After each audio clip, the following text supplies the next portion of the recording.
Dua staf kedutaan Israel tewas ditembak di dekat Museum Yahudi di Washington DC, Amerika Serikat. Informasinya kami rangkum dalam Jendela Dunia berikut ini.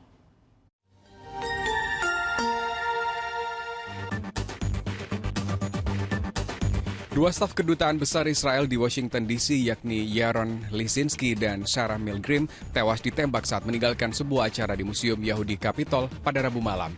Menurut Kepala Kepolisian Metropolitan Pamela Smith, pelaku penembakan mendekati sekelompok 4 orang di luar museum dan langsung melepaskan tembakan. Setelah kejadian, pelaku yang diidentifikasi sebagai Elias Rodriguez, pria berusia 30 tahun asal Chicago, masuk ke dalam museum namun segera ditahan oleh petugas keamanan acara. Beberapa saksi mata di dalam museum melaporkan mendengar setidaknya 10 kali tembakan. Situasi di lokasi kejadian hingga kini masih dijaga ketat oleh berbagai aparat penegak hukum dari berbagai lembaga termasuk FBI. Mantan Duta Besar Israel untuk Amerika Serikat Mike Herzog mengonfirmasi bahwa salah satu korban adalah warga negara Amerika yang bekerja di kedutaan, sedangkan satu lagi merupakan warga negara Israel. Insiden ini terjadi di tengah meningkatnya ketegangan global terkait konflik antara Israel dan Palestina, di mana serangan Israel ke Gaza sejak Maret 2025 telah menyebabkan lebih dari 53.000 korban jiwa. Kedua ini menambah kompleksitas situasi dan sorotan terhadap keamanan diplomatik Israel di luar negeri. Ledakan dan kilatan cahaya terang menerangi langit jalur Gaza pada Rabu malam. Serangan udara ini menewaskan sedikitnya 86 orang. Suasana malam berubah mencekam ketika dentuman ledakan terdengar bersautan dan cahaya dari bom menerangi kegelapan. Serangan keji ini terjadi di tengah upaya penyaluran bantuan kemanusiaan.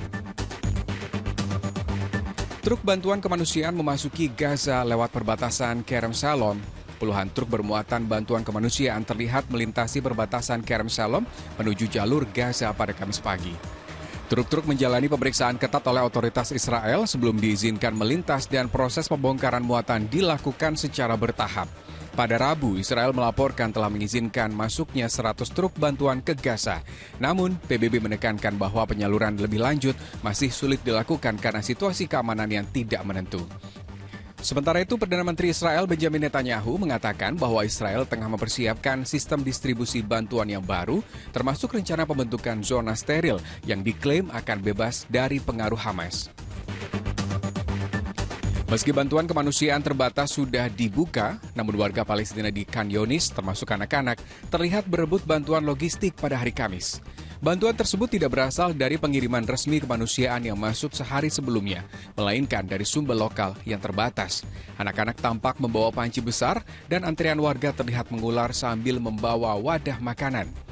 Situasi ini mencerminkan semakin parahnya krisis pangan di Gaza, di mana sebagian besar dari 2,3 juta penduduk kini bergantung pada dapur umum yang pasokannya hampir habis. Organisasi Bantuan Internasional telah kehabisan stok makanan selama berminggu-minggu, sementara kelaparan dan malnutrisi semakin meningkat.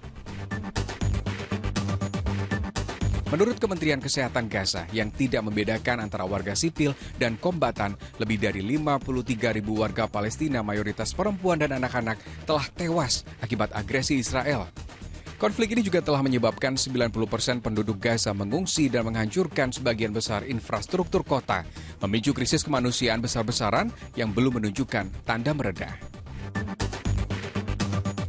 Kementerian Pertahanan Rusia merilis rekaman operasi militernya yang menunjukkan serangan drone terhadap sejumlah target militer Ukraina. Dalam pernyataannya, Rusia menyebut telah menembak jatuh lebih dari 200 drone Ukraina di berbagai wilayah termasuk Oryol, Kursk, Bryansk, dan sekitar Moskow. Sebagian besar drone tersebut dicegat di luar zona operasi militer khusus. Rusia juga mengklaim telah menyerang kamp pelatihan militer, bandara, dan gudang amunisi Ukraina. Di sisi lain, militer Ukraina mengkonfirmasi adanya pertempuran sengit di beberapa garis depan, terutama di Provorsk, serta operasi militer terbatas di wilayah Kursk dan Belgorod, Rusia. Ukraina juga melancarkan serangan drone yang menargetkan pabrik perangkat semikonduktor di wilayah Oryol, Rusia.